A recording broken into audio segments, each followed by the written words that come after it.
सकल पसार है, नाना रंग बहु कांति, जय लग आकार ही चंचल मिथ्या भ्रांति। ये काया भी माया है। ये जो हम शरीर लिए घूम रहे हैं, आप शरीर न हो, शरीर आपने धारण कर रखा। जैसे शरीर ने कपड़े धारण कर रखे हैं, ऐसे ही आपने शरीर धारण कर रखा। तो बताइए कि काया भी माया है, और माया का पसार कि जहाँ तक तेरी सोच जा रही है, मन की सोच, आँखन की देखना, दृष्टि ना, जहाँ तक तेरा मन सोच रहा हो सारी माया। और माया को बोला कि महाठगणी। एक तो हुए ठगनी खाली और एक महाठगनी। महाठगनी ऐसी कि आखिर तक ये ज्ञान न होने दे कि तू ठगा जा रहा है। बेटा बेटी भाई बंद कुटुंब परिवार ये सब धाड़ी के चोर बताएं, ये सब तुझे ठग रहे हैं, तुझे पता ना चलन दे। लेकिन इसका एक उपाय भी बताया। एक उपाय बताया है कि एक बार कोई सेठ कलकत्ता से दिल्ली की तरफ आ रहा, तो उसके पास कुछ मोटी रकम है। तो एक ठग ने उसे पहचान लिया कि भाई सेठ है, इसके पास मोटी रकम है और इससे ठगने हैं। तो ठग जब किसी ये ठगे है तो वो ऐसा हिसाब किताब लगावे कि दूसरे ये महसूस हो जाए कि तो तेरा अपना। आप रेल में सफ़र कर रहे हो, कोई ठग आपके पास आएगा, पूछेगा जी कहाँ रहते हो? जी दिल्ली। अगर जी मैं भी दिल्ली रहता हूँ। दिल्ली में किस जगह रहते हो? वो बोलेगा जी लाजपत नगर। अगर जी मैं ग्रेटर कैलाश रहता हूँ। तो अगर आप दिल्ली के बाहर हो, कलकत्ता हो या बम्बई हो, तो वहाँ पे अगर आप दिल्ली को कोई मिल जाएगा तो आप ऐसे लगेगी कि आपको बिल्कुल घर का आदमी कोई मिल गया।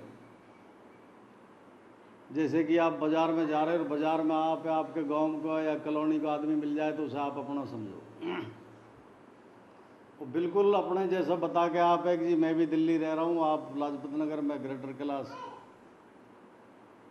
तो ऐसे ही वो ठग उस लाला जी चलाने लगा। अगर जी कहाँ जा रहे हो? दिल्ली। जी मैं भी दिल्ली जा रहा हूँ। किस जगह जा रहे हो? जी मैं चांदनी चौक जा रहा हूँ। लाला बोलो कि मैं चांदनी चौक बाहर जा रहा हूँ, तो वो बोलो कि जी मैं फतेहपुरी जा रहा हूँ, चांदनी चौक से थोड़ी आगे। तो सेठ ने समझी वहाँ तक का साथ है, साथ रहेंगे, साथ बात करेंगे, कोई बात नहीं है। लेकिन उसकी कुछ हरकतन ने देख के वो सेठ थोड़ा चौकस हो गए। वो बोला कि ये किसी न किसी तरह से तेरे से ठगेगा, और हो सके कि रात को तेरी आँख लग जाए और ये पीछे तेरे खकोड़ ले बैग वैग है। तो वो ठग जो है सोने को बहाना करके आँख मीच के लेट गया अपनी उस पर सीट पे। तो उस लाला ने जो पैसे की थैली वो निकाल के चुपके से उसके सिराने के नीचे रख दी और वो अपनी सीट पे मज़े से सो गए। जब सेठ खुर्राटे लेने लगा तो ठग ने सोची कि सेठ सोगा, अब तलाशी ली जाएगी। तो उसने उसके सारे बैग वैग कपड़े वपड़े सब तलाश कर लिए, कहीं एक धेला ना मिला। तो मन में सोचने लगा कि मेरे सामने इसने पैसे लिए हैं, गिने हैं, मैंने देखे हैं, पैसे गए कहाँ? तो सो गए। एक रात और लग गई उनको। फिर अगली रात में फिर उसने सेठ ने ऐसे ही करा कि वो जो पैसे की थैली वो लेके चुपके से उसके सिराने पे लगा दी। वो ठग ने फिर पूरी रात उसकी तलाशी ली, लेकिन कुछ नहीं मिला। ठग बोला कि कमाल है यार, ये कहाँ छुपावे है? रेल है, कोई घर तो है नहीं, वही घर के किसी कोने में डाल दे, रेल में ही कहाँ छुपा दे। तो उसने उसकी सीट के नीचे ऊपर ही गए हुए सारे में तलाश ले ली, कहीं नहीं मिले। वो फिर चुपके से लेट गए। तो वो जब दिल्ली उतर गई तो वो ठग उसके पैर पड़ गए। बोला जी मैं ठग हूँ, मैं आप बता रहा हूँ, लेकिन आप मुझे एक बात बता दो, पैसे आपके पास हैं और मैंने आपकी खूब तलाशी ले ली और मैं आपके पैर पकड़ रहा हूँ, मुझे ये बता दो पैसे आप छुपाते कहाँ? बोले कि तेरे सिराना छुपाओ। तो फिर वो ठग से बच गया। ठग को ही सौंप दिया सब कुछ, तो ठग से बच गया।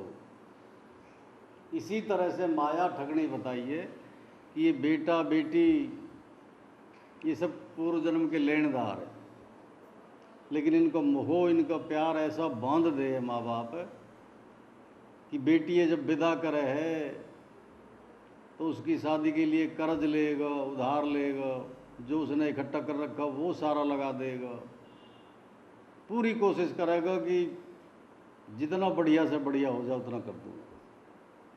तो बेटी, जिसे हम बेटी बोले, एक तरह की ठगनी आवे, महाठगनी, बड़े प्यार से लूटे, बिल्कुल चूं भी नहीं करे। अगर आपसे कोई 10 रुपये लूट ले तो आप कई दिन तक करोगे यार एक ठग मिलकर कमाल कर दिया यार, ठग लिया, मैं 10 रुपये ले लिए, कई दिन तक उस बात तक आओगे। और बेटी जब ठग के ले जाए तो दुख इस बात को हुए कि वो अपने पास से जा रही है, इसलिए दुख ना हो कि इतने पैसे लग गए। पैसे का दुख ना माना माँ बाप, दुख अगर उन्हें हुए तो इसलिए हुए कि कुछ और दिन हमारे साथ रहती या हम कुछ और बढ़िया कर देते, अब की बार तो इतना अच्छा मौका ना आया, अगर 1 साल रुक के करते तो फिर तो और भी ऐसा करते। तो वो थोड़ा सा दुख हुआ है। बाकी वो जो झाड़ू मार के गई है घर में, उसको तो बिल्कुल दुख ना हुआ। वो बाद में फिर चाहे वो मजदूरी करो, मेहनत करो, चोरी करो, कैसे भी करो, कर्ज पानी उतारते रहें। तो ये बताएं कि बेटा बेटी ये सब पूर्व जन्म के लेनदार है, आपसे जो आपने उनका ले रखा है उसे लेने के लिए यहाँ में। लेकिन आखिर तक आप ये महसूस नहीं होने दें कि हम लेनदार, बड़े प्यार से रहें। बेटी की शादी भी होगी, फिर कभी आवे माँ बाप के पास तो जो थोड़ा बहुत उसका बच जा ब्याज बट्टा, उसे लेती रहे, किस्तर में लेती रहे। जब भी आई 2-4-10 जोड़ी कपड़े ले लिए और कोई ऐसी वस्तु मांग ली कि पापा उधर तंगी है, मुझे ये वॉशिंग मशीन नहीं है, एक दे दो, तो देते रहेंगे उसे पूरी ज़िंदगी। जब तक वो बैठे रहेंगे, जब तक वो उनके पास आती रहेगी, उसे खाली हाथ कभी नहीं जाने देंगे। जो भी उनके हाथ लग जाएगा, जो भी, उसे पकड़ा देंगे कि ले जा। तो बेटी बेटा ये सब माया है, और माया का एक ही काम है कि जीव है ठगना। किस चीज़ है ठगे हो आप? पैसा ठग लिए, कोई बड़ी बात ना, पैसा कोई बहुत बड़ी बात ना, पैसा हाथ का मैल है। सबसे कीमती चीज़ जो ठगी जा रही है, बता रहा कि जो तेरे श्वास हैं, ये जो तेरे श्वास चल रहे हैं, एक भी श्वास अगर तेरा बिगड़ झपके जा रहा, ये तेरी सबसे बड़ी हानि है। पैसा तेरा लुट गया, बताए कि कुछ नहीं गया। तेरा कोई हाथ पैर कट गया तो समझो कि थोड़ा नुकसान हो गया। लेकिन अगर तू इस दुनिया में रच पच गा और हरिय भूल गा, एक परमात्मा तू भूल गया, तो बताए कि तू कुछ नहीं है, फकीर है, खाली। जब तू जाएगा यमराज के द्वार पे तो मुगदड़ बाजेगी वहाँ तेरे ऊपर। वहाँ पे बहाना ना चलेगा कि जी क्या करें, इतनी माया थी, इतना अड़झेड़ा था, ये करना था, रोटी खानी थी, कमानी थी, फलाना टिकड़ा। तो ये बहाने कोई नहीं चलेंगे वहाँ। जैसे हम यहाँ मजिस्ट्रेट के सामने बहाने मार दें, झूठ बोल दें, वकील है पैसा दे के ज़्यादा केस अपने फेवर में कर लें, अपने पक्ष में ले लेते हैं। तो वहाँ पे पता है कि यमराज के द्वार पे कोई भी तेरा झूठ, कोई फरेब, कोई रिश्वत, कुछ नहीं चलेगा। वहाँ पे सीधी बात एक पूछी जाएगी कि तुझे जल फ्री दिया, आकाश तत्व फ्री दिया, पृथ्वी तत्व फ्री दिया, श्वास जो तू ले रहा है हवा में वो तुझे फ्री दे रहा, जल जिसके बगैर तेरा जीवन बिल्कुल नकारा है, बिल्कुल नहीं रह सकता तो जल के बगैर, वो तुझे फ्री दिया। ये शरीर, करोड़ों अरबों रुपए का शरीर तुझे फ्री दिया। एक अंग की कीमत लगाओ, आपसे कोई एक आँख मांगने लगे, बोले जी मैं आप 10 लाख दूंगा, एक आँख दे दो, हो सके कोई दे दे। देखो देने वाले भी हैं, गुर्दे बिक रहे हैं आजकल। तो हो सके कि एक आँख दे दे, कोई मजबूर है, कोई कहे कि जी दोनों आँख दे दो, मैं आप 20 लाख रुपया दूंगा। तो आजकल तो मैं डर रहा हूँ इस बात कहने से, हो सके दोनों आँख भी दे दे 20 लाख। अब बैठा बैठा खाऊंगा क्या है, आँख इतना रहेंगी, अपना लकड़ी के सहारे घूमे जाऊँगा। लेकिन इनकी कीमत इतनी है, इतनी कीमत इनकी है। हाथ पैर, आँख, नाक, कान, गुर्दे, लीवर, हार्ट पार्ट, ये सारा मिला के आप हार्ट की रिपेयर कराओ हॉस्पिटल में जाकर तो 4-5 लाख का खर्चा लगे, और वो भी ऐसे पार्ट मिले हैं कि बिल्कुल कुछ दिन के लिए चलेंगे, वो ज़्यादा पूरी उम्र ना चले। वो 3 साल 7 साल बस बहुत बढ़िया लगा दोगे 10 साल, उनकी भी फिर रिपेयर चलती रहे, गोली पानी खाता रहना पड़ा। तो इतना कीमती शरीर माँ फ्री दी, बाप फ्री दिया, जल फ्री, अन्न फ्री, वायु फ्री, अग्नि फ्री, आकाश फ्री। बताए कि इतनी जो तेरी जरूरी चीज़ है वो तुझे फ्री दे रहा है, और तू इतना नमक हरामी होगा कि भूल के भी उसका रब का नाम ना ले। बताए तेरी कैसे पूर पड़ेगी? यमराज तुझे कैसे बख्शेगा?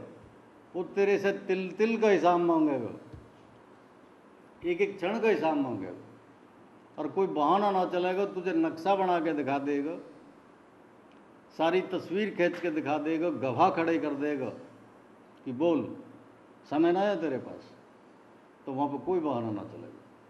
तो ये बताए कि इनके या माया के अड़झेड़े में आकर, या माया में आप पच के, बेटा बेटी के मोह में, भाई बंधु के प्यार में, पैसे के लालच में, इंद्रियन के स्वाद में, ये इंद्रियन को स्वाद भी एक ही चीज़ है छुटावे, सिर्फ भजन है छुटावे। बेटा बेटी को मोह भी सिर्फ भजन है छुटावे। आप रोटी ना भूलो, रोटी खानी बिल्कुल नहीं भूलो, पानी पीना बिल्कुल नहीं भूलो, और कुछ काम है वो बिल्कुल नहीं भूलो, एक ही चीज़ भूलते हो आप, हरि का नाम भूल गए। तो बताइए ये चारों तरफ से ऐसी ठगनी है माया, ऐसी मोहनी है, ऐसी सोहनी लगे, इतनी सुंदर लगे कि या में आसक्त होकर जीव हरि के नाम में भूल जाए। ये जो वर्णन करें हमारे साधु संतन ने, महापुरुषन ने जो वर्णन करें अपने ग्रंथन में, उन वर्णन का सिर्फ एक ही अर्थ है कि तू किसी भूल में मत रह जाइए। सतगुरु बार बार यही कह रहे हैं कि तू किसी भूल में मत रह जाइए, किसी चक्कर में मत रह जाइए। जिस दिन तू देह छोड़ के जाएगा, तेरे से तिल तिल का हिसाब मांगा जाएगा। तेरी नेकी, तेरी बदी, तेरा हरि भजन, ये तीन चीज़ें जो तेरे साथ जाएंगी राती। नेकी, नेकी तो तुझे आगे हो सके सुविधान में तुझे जन्म मिलेगा। आप पुण्य कर्म करके जाओगे तो आगे स्वर्ग मिलेगा। स्वर्ग के मतलब है सुविधा, तरह तरह की सुविधा मिलेंगी, मिल, कंपनी, फैक्ट्री, जागीरदारी, कोठी बंगला, जाते ही पैदा होते ही आपके नाम हो जाएगी वसीयत। जैसे कि धीरू भाई अंबानी के पैदा हो गए, 2 लड़के पैदा होते ही वसीयत नाम होगी इतनी। लेकिन पुण्य कर्म को भी बताया कि यह हाथ से अगर पुण्य कर्म कर रहा हो तो यह हाथ पता मत चलन दे। उस पुण्य कर्म के बारे में कभी सपने में भी मत सोचे, तो वो तुझे स्वर्ग में नहीं ले जाएगा, वो तुझे मोक्ष की तरफ ले जाएगा। वो पुण्य कर्म तुझे फिर मोक्ष की तरफ ले जाएंगे, मुक्ति दिलाएंगे तुझे। और अगर पुण्य कर्म ध्यान में रख के कर रहे हो आप कि ये मैं पुण्य कर्म जो कर रहा हूँ इसका फल मुझे सुविधा मिलेंगी, स्वर्ग मिलेगा, तो मिलेगी, पक्की बात है, हमें कोई दो राय ना। आप जितने पुण्य कर्म करोगे उतनी ही सुविधा आप या जन्म में भी मिलेंगी, जब यहाँ से आप जाओगे तो आप मिलेंगी। ये 4 चीज़ है पुण्य कर्म से। पुण्य कर्म से और पाप कर्म से 4 चीज़ प्रत्यक्ष हैं संसार में। आप जब तीसरी आँख के खोलोगे तो आप प्रत्यक्ष दिखाई देगा। ये है कि जाति, वर्ण, कुल, आश्रम, ये 4 चीज़ें जो पुण्य पाप कर्म से मिले। पूरी पुण्य और पाप से 4 चीज़ मिले। जाति, वैसे तो हमारे देश में तो 36 जाति हैं, लेकिन 4 जाति पूरी धरती पे आज भी हैं, कल भी रहेंगे। A class, B class, C class, D class. ये यूरोप में, अमेरिका में, यहाँ भी ये 4 क्लास हैं।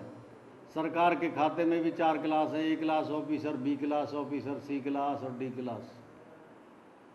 तो ये 4 जाति तो धरती पे हैं। ये तो श्री कृष्ण जी ने बोला गीता में कि भाई जाति रहेगी, बगैर जाति के तो काम ही ना चलेगा। जाति तो रहेंगी, ये छोट बड़ा तो रहेगा।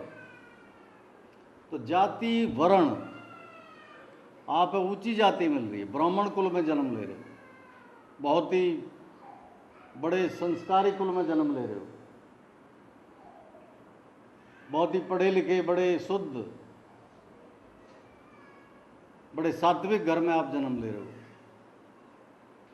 तो ये जाति में आ जाओ सब, शुद्ध सात्विक ब्राह्मण कुल। ब्राह्मण कुल का मतलब है कि जहाँ ब्रह्म ज्ञान का पसार हो, छोटे से बड़े तक सब ब्रह्म ज्ञान के ज्ञाता हों। और ब्राह्मण, एक ब्राह्मण वैसे भी पूजनीय है। ब्राह्मण कुल में ब्राह्मण को हम बड़ा सत्कार करें, आदर करें ब्राह्मण को। एक शूद्र का उतना आदर न करें। अगर आपके घर कोई भंगी आ जाए या और जाटव आ जाए तो उसे आप अपने बराबर में बिठा के चाय पानी नहीं पिलाओगे, और एक अगर ब्राह्मण आ जाता हो तो आप उसे ऊंचा आसन दे के वहाँ पे जलपान कराओगे, तो ये फर्क है।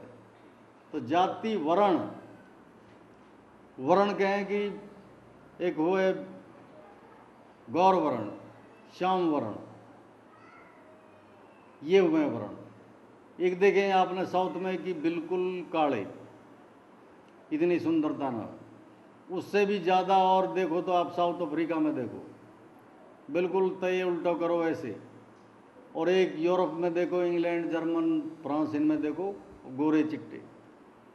एक लंदन की कोई लड़की और एक साउथ इंडिया की कोई लड़की, छत्तीसगढ़ और झारखंड में से कई लड़की है, उन दोनों ने बराबर में खड़ी करो तो वो जमीन आसमान का अंतर दिखाई देगा। वो लंदन की मैम तो बिल्कुल ऐसे चमकेगी जैसे सोने की टुकड़ी चमक रही है। और ये छत्तीसगढ़, झारखंड, मध्य प्रदेश के कुछ इलाके आदिवासी, उनमें से आप उनकी शक्ल सूरत देखो तो वो अजीब तरह की शक्ल सूरत है उनकी। तो ये वर्ण में आ जा। कुल, तीसरा है कुल, कैसो कुल है, कहे ना कैसो खानदान है। हमारी तो 7 पीढ़ी से जो है खानदानी है ये बात, हम तो खानदानी है। खानदानी का मतलब है कि खानदानी रईस, दादा भी जागीरदार है, फिर पिताजी भी जागीरदार हैं, खुद मैं भी जागीरदार हूँ, हमारे परदादा भी जागीरदार है, हमारे तो जागीरदारी चली आ रही। तो एक जीव जागीरदार के घर में जन्म ले रहा है उसी क्षण, और एक उसी क्षण ले रहा है चौकीदार के घर में जन्म। दोनों में बहुत अंतर है। जागीरदार के घर में जन्म ले लिया, पैदा होते जागीरदार होगा, नंबरदार होगा। और एक झुग्गी झोपड़ी में या चौकीदार के घर में जन्म ले रहा हो तो उसे कोई औहदा नहीं मिले, कुछ भी औहदा नहीं मिला उसे। तो ये बताएं कि प्रत्यक्ष है, एक जीव शरीर से सुरंग पैदा हो रहा, हाथ पाँव मजबूत है, नौक नक्श अच्छे हैं, कदकाठी ठीक है। एक अपाइज पैदा हो रहा, न नौक है, न नक्श है, न बुद्धि है, न बल है, और बस सिर्फ आदमी का नमूना है, बाकी और कुछ नहीं उसके पास। एक जीव रोड के ऊपर आप देख रहे होंगे, एक मर्सरी गाड़ी में बैठ के जा रहा है, एक रोड के ऊपर बैठ के कोड से ग्रसित है, कोड हो रहा है उसके, लुंज हो रहे हैं हाथ पाँव, और धूम में बैठ के भीख मांग रहा है कि बाबूजी एक पैसा दे दो, साहब एक पैसा दे दो, माई बाप एक पैसा दे दो। एक तो शरीर से दुखी, ऊपर से अन्न का भिखारी। आप उसे 1 रुपया 2 रुपया दे रहे तो शाम को खाना पकेगा, नहीं तो भूखा सोएगा, क्योंकि वो कुछ शारीरिक मेहनत कर ही ना सकेगा। एक बड़ा बुद्धिमान पैदा हो रहा है, एक बुद्धि से पैदा ले, कॉन्वेंट स्कूल में पढ़ा ले, चाहे बड़े हाई फाई स्कूल में पढ़ा ले, खूब पैसा लगा ले, ट्यूशन करा ले, फिर भी जीरो। और एक सरकारी स्कूल में पढ़ के IAS ऑफिसर बन रहा। एक शरीर से बड़ा बलिष्ठ है, दूध घी भी ना खा रहा, सूखी रोटी खावे, फिर भी दारा सिंह से लड़ने के लिए तैयार है। और एक में जो है, एक दूध दही घी मक्खन फलाना ढिकड़ा खूब खिला रहे, लेकिन वो फिर भी वही सिंगल है, भगवान दास की तरह, फिर भी बात ही नहीं बन रही। तो ये जो सब चीज़ है कि एक महल में जन्म ले रहा है, एक झोपड़ी में जन्म ले रहा है, एक बड़ी सुंदरता लेके आ रहा है, एक बड़ी बुद्धि लेके आ रहा है, ये 3 चीज़ें बल, बुद्धि और रूप, ये पुण्य कर्म से मिले। बल, बुद्धि और रूप, ये भी पुण्य कर्म से मिले। इनके बगैर भी जीव बड़ा लाचार रहे या संसार में।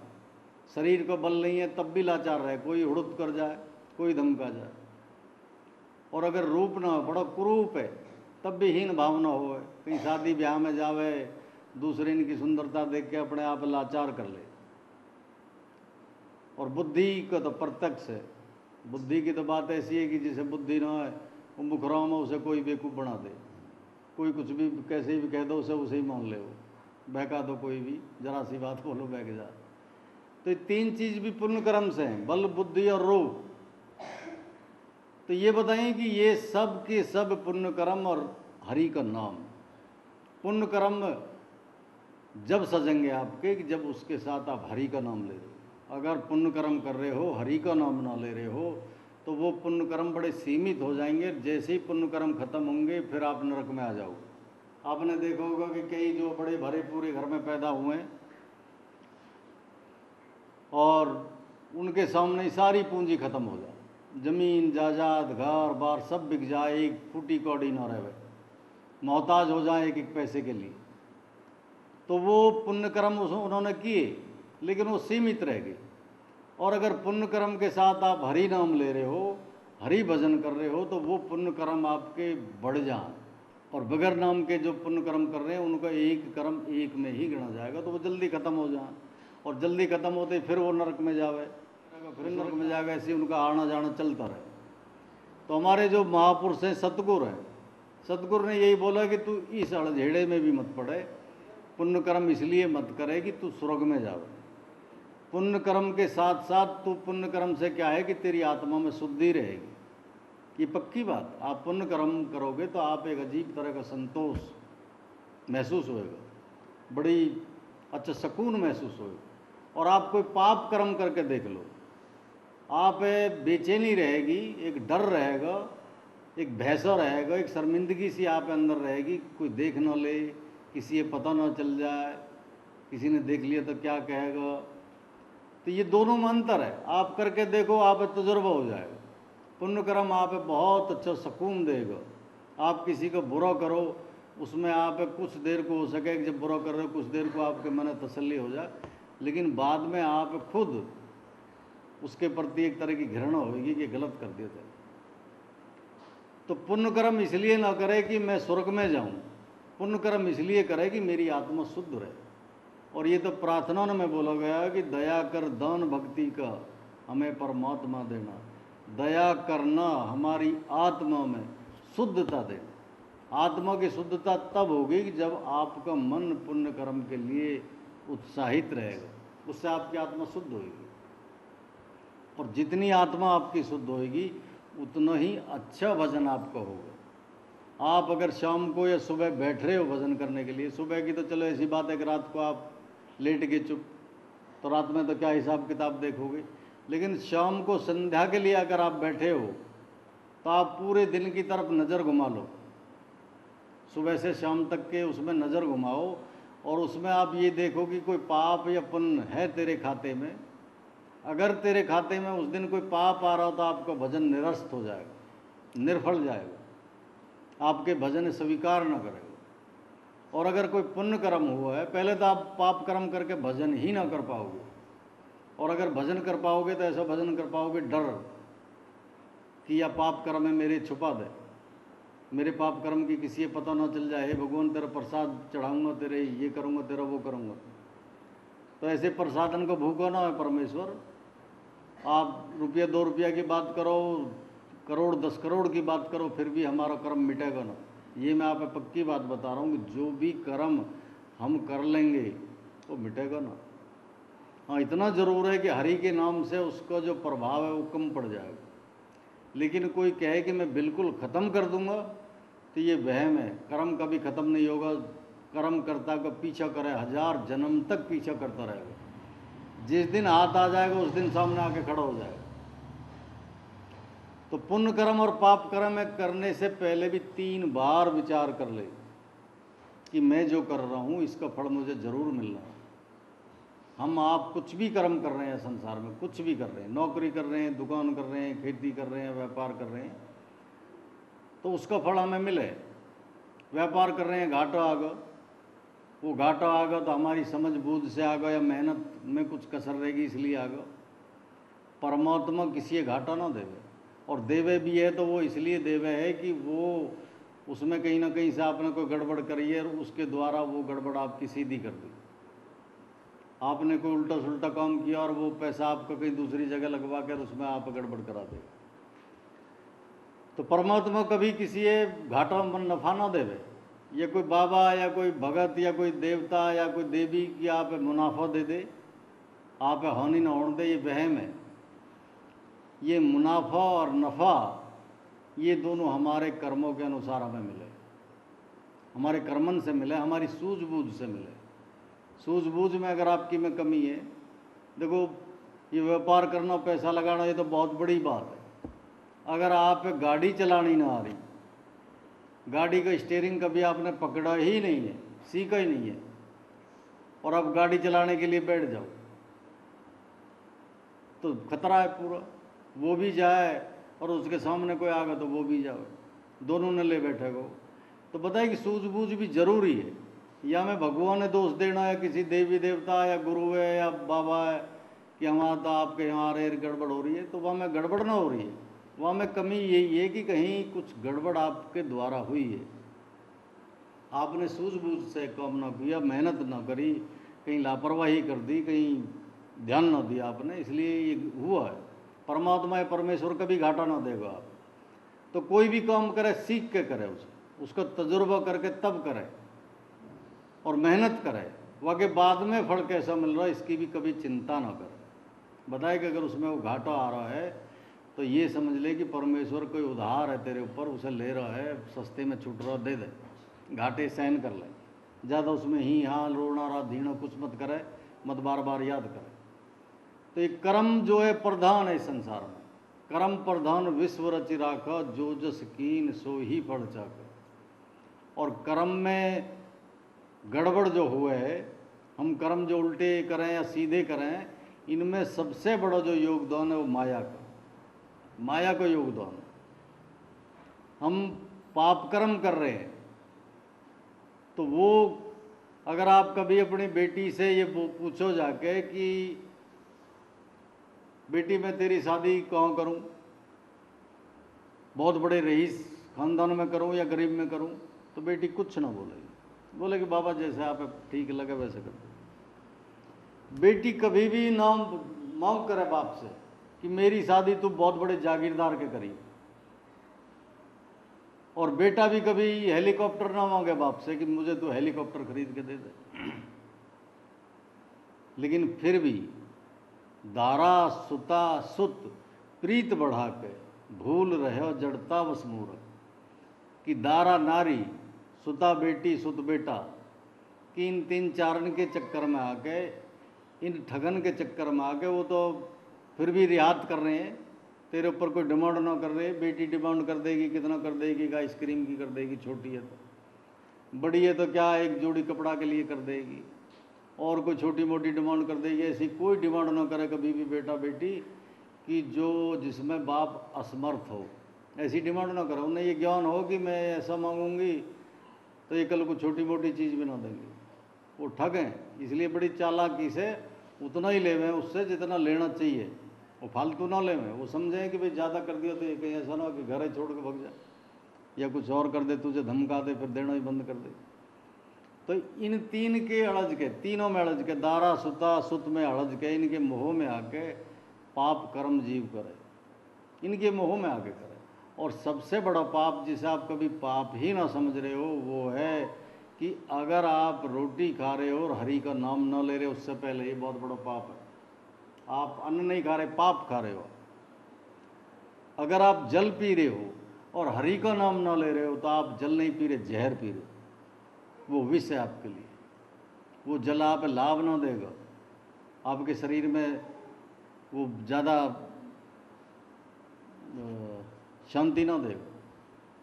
तो बताइए कि अन्न अगर तू ले, अन्न खाए तो हरि का नाम ले, जल पिए तो हरि का नाम ले, सुबह तेरी आँख खुले तो हरि का नाम ले, राह में कहीं चलना शुरू करे तो हरि का नाम ले, और सोने पे सुहागा कि अगर तू 2 मिनट बैठ के सुबह, 2 मिनट बैठ के शाम को, ऐसा ना हो कि 2 घंटा बैठ, सिर्फ 2 मिनट दिल से बैठ के याद कर लो, सिर्फ 2 मिनट। मैं मूर्ख हूँ, अज्ञान हूँ, पापी हूँ, अधम हूँ, नीच हूँ,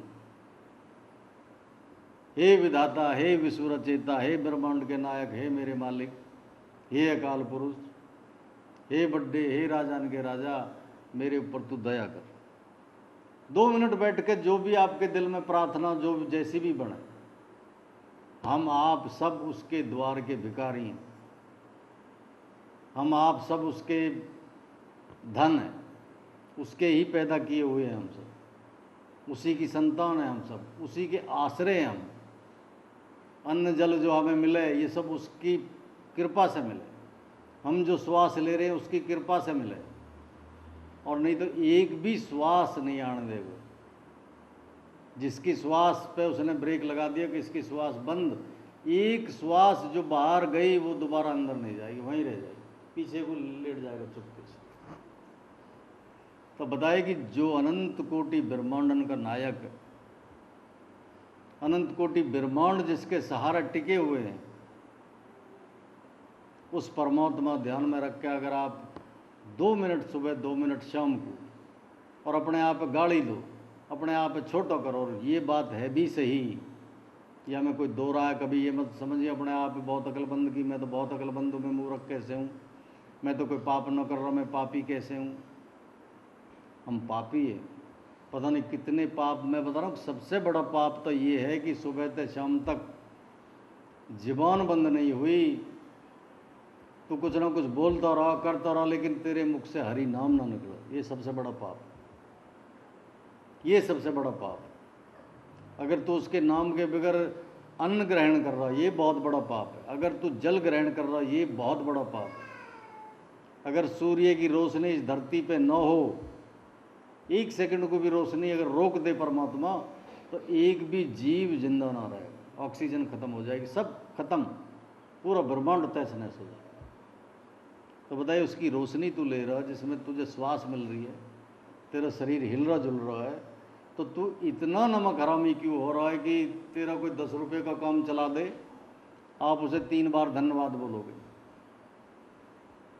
तेरा कोई साहब है, तुझे कोई छोटा सा प्रमोशन दे दे या छोटा सा कोई लाभ करा दे, तो उसे कुछ 6 बार थैंक यू सर बोलोगे। कोई गरज पड़ गई, किसी ने आपका काम चला दिया, तो आप बड़े आभारी होगे उसके। और जो बहुत बहुत ज़रूरी काम आपके जिससे सर रहे हैं, जिसके बगैर हमारी 1 सेकंड ना बीत रही, उस परमात्मा भूलने का नाम है कि आप अधोगति में अपनी तैयारी करो। आप अधोगति में जाओगे, 84 लाख योनियाँ हालोगे आप। तो बार बार देखो, एक ही चीज़ मैं बोल रहा हूँ कि विधाता है, किसी भी कीमत पे, किसी भी हाल में, किसी भी परिस्थिति में, किसी भी माहौल में परमेश्वर भूलना, ये सबसे बड़ा गुनाह है। सबसे बड़ा गुनाह ये है कि आप किसी भी हालत में, मान लो आपके कुछ उल्टे कर्म जाग गए हैं, ये जो दुख और सुख है, दुख की परिभाषा का मतलब है कि जब आपके मन के विपरीत कुछ होने लगे तो दुख है। सुख की परिभाषा जब आपके मन के अनुकूल माहौल रहे चारों तरफ, ये सुख है। तो मन के विपरीत अगर कुछ हो गई है स्थिति और आप कष्ट महसूस हो रहा है, उस हाल में परमात्मा ना भूलना। और मन के अनुकूल अगर स्थिति हो गई है, सुख हो रहा, तो उस हाल में तो बिल्कुल ना भूलना। ये तो कबीर जी ने भी बोला कि दुख में सब सुमरण करे, सुख में करे न कोई, जो दुख में सुमरण करे, जो सुख में सुमरण करे, तो दुख काहे को हो। बताइए, अगर तू सुख में उस परमात्मा ना भूलेगा, तो दुख तेरे नज़दीक आएगा ही नहीं। ये पीछे भी मैंने जिक्र करा कि 86 से लेकर 2006 तक ये महादेव जी की 20 वर्ष महादेव जी के हाथ में रहे हुए कमांड या संसार की, 20 वर्ष ब्रह्मा जी के हाथ में कमांड रहे हुए, और 20 वर्ष रहे हुए विष्णु जी के हाथ में कमांड। तो जब महादेव जी के हाथ में कमांड आवे, तो बताया कि अपने पराये हो जा, जो खास भाई बंद तेरे वो भी तेरे से बैर ठाण लगे, जो तेरे रिश्तेदार वे भी तेरे से बैर ठाण लगे, बेवजह की हानि हो लगेगी। औरत बोलेगा कि दिन इधर निकले, तो बोलेगी पश्चिम में निकले। औरत को बोलोगे कि ये काम नहीं करना, तो वो अदबद के उस काम करेगी।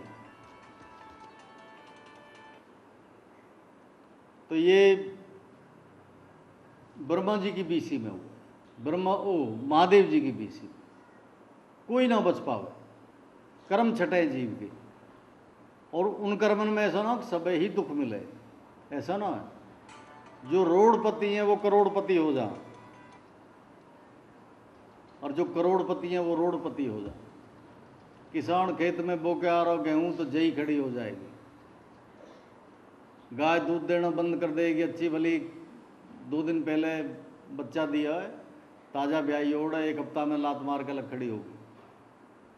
या आगे की ना हो, या लात मार दे, या कोई रोग आ जावे, दूध पूत में बेटा उल्टी चाल चलेगा, बेटा कहने ही ना मानेगा, बहू जो है वो पूरे कुटुंब में मिटाने पे तुल जाएगी।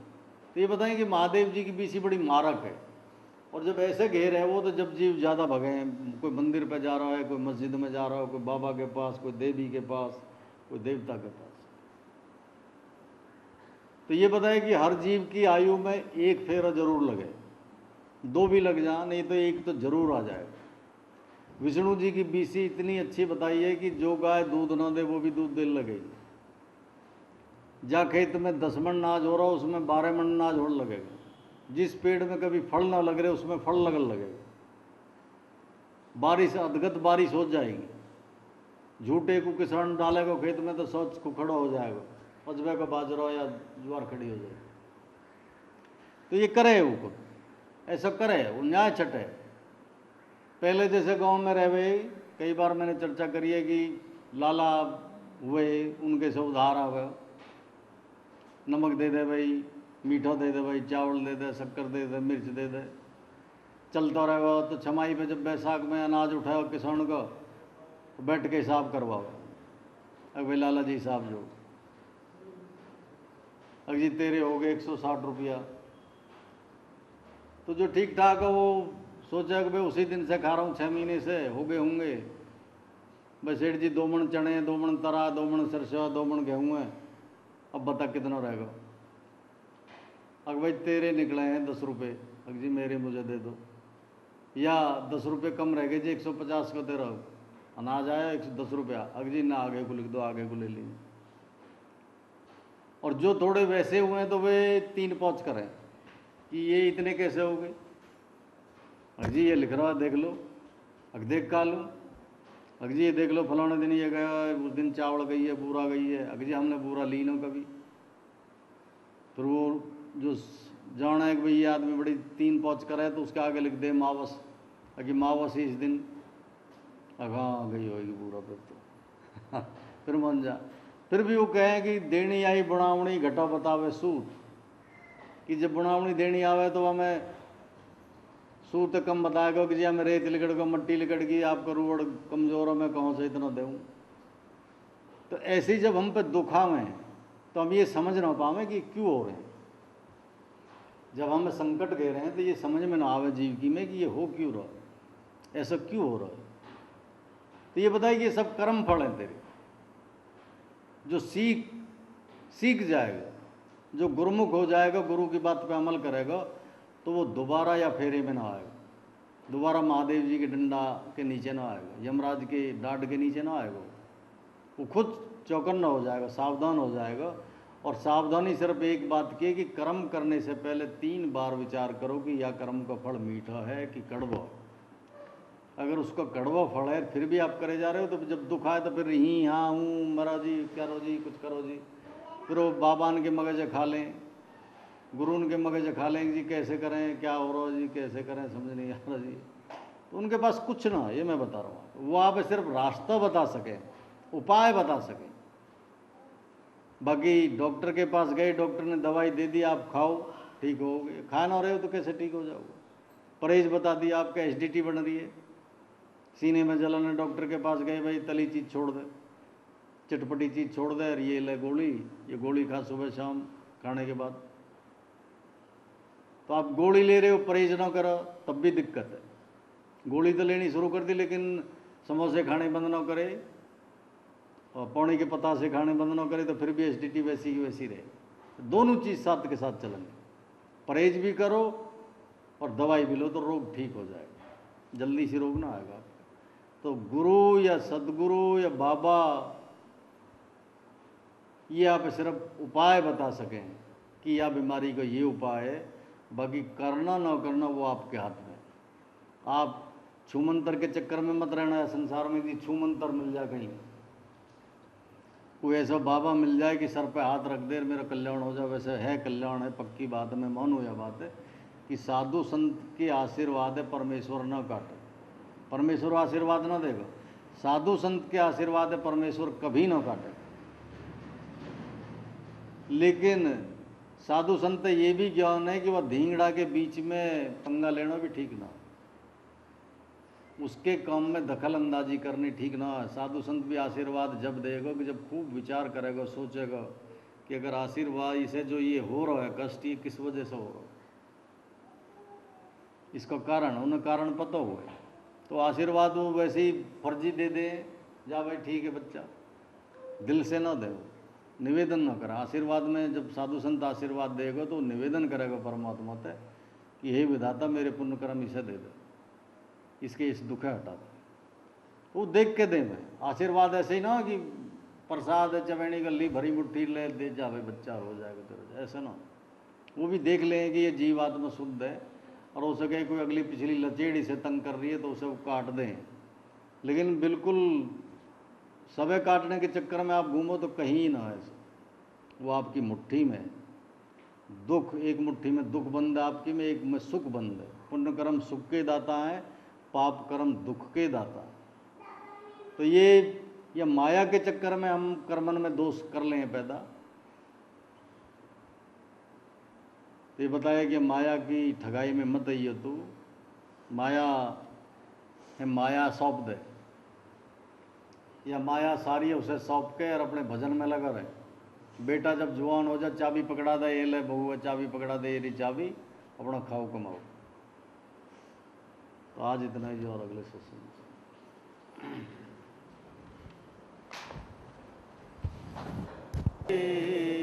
हरे कृष्ण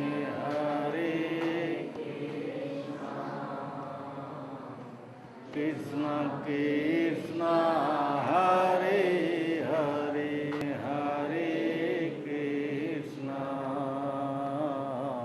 कृष्ण राम राम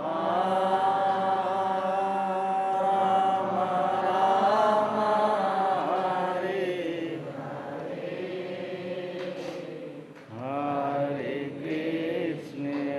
हरे कृष्ण कृष्ण कृष्ण हरे हरे।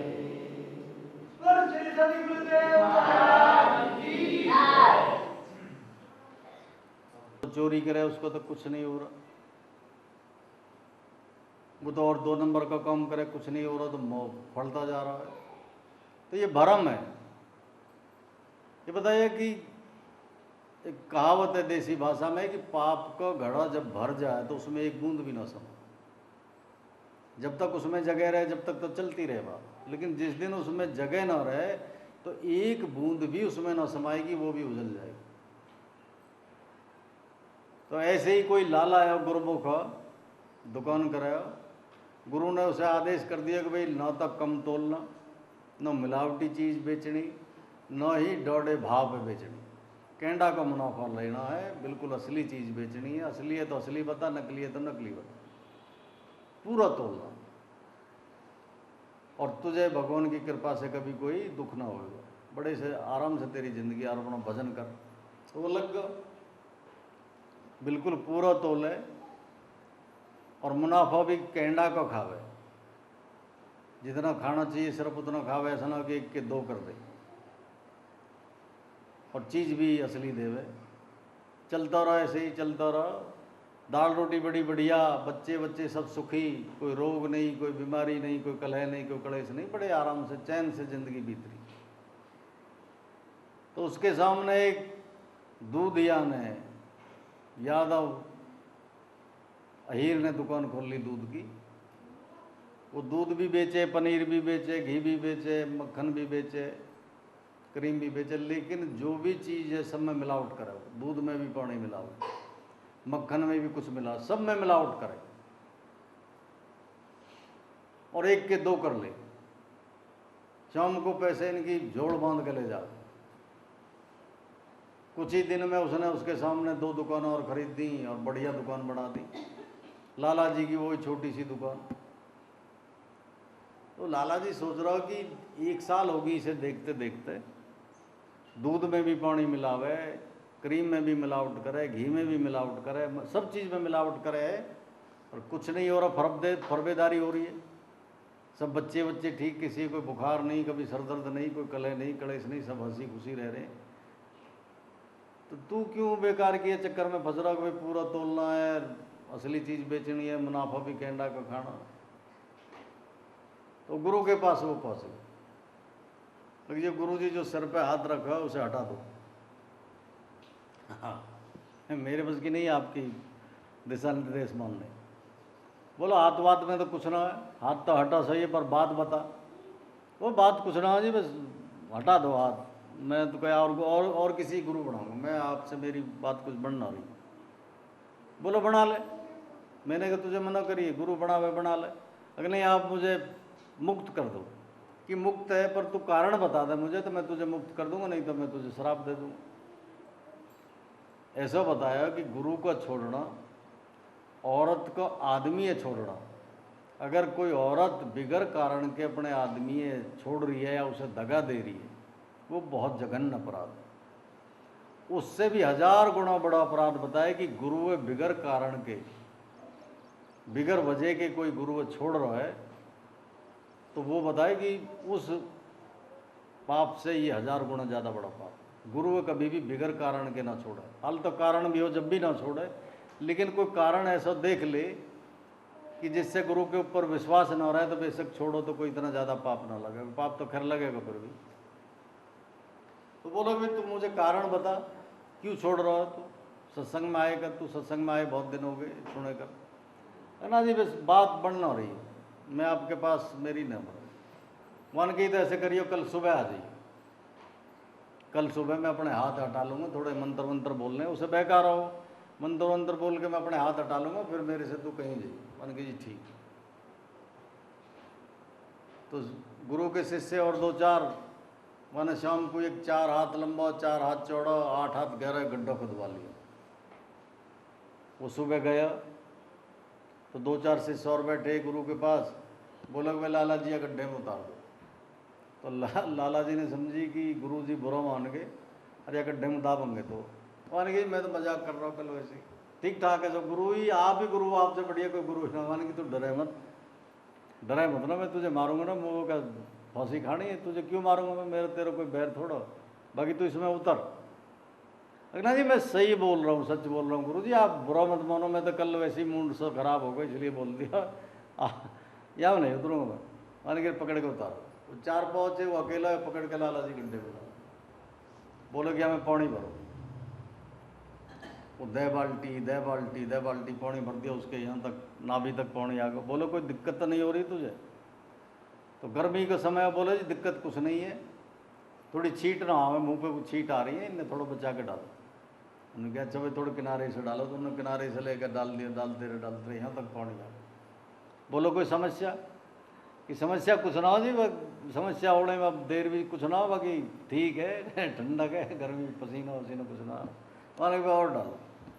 और 10-20 बाल्टी डाली तो उसके यहाँ आ गया पानी नोक के नीचे। जब नोक के नीचे आ गया तो हाथ से पकड़ने लगा, उसे मिट्टी है तो मिट्टी में फिसल जाए, पंजे के बड़ खड़ो हो तो पैर फिसल जाए। तो जैसे कहे ना कि पंजे ना टिक रहे, वो पंजे ना टिक रहे वाली कहावत ये, पंजे नहीं टिकेंगे। जब हमारे कर्म जागेंगे तो पंजे रिपटने लगेंगे नीचे से, कम बढ़ेंगे ना।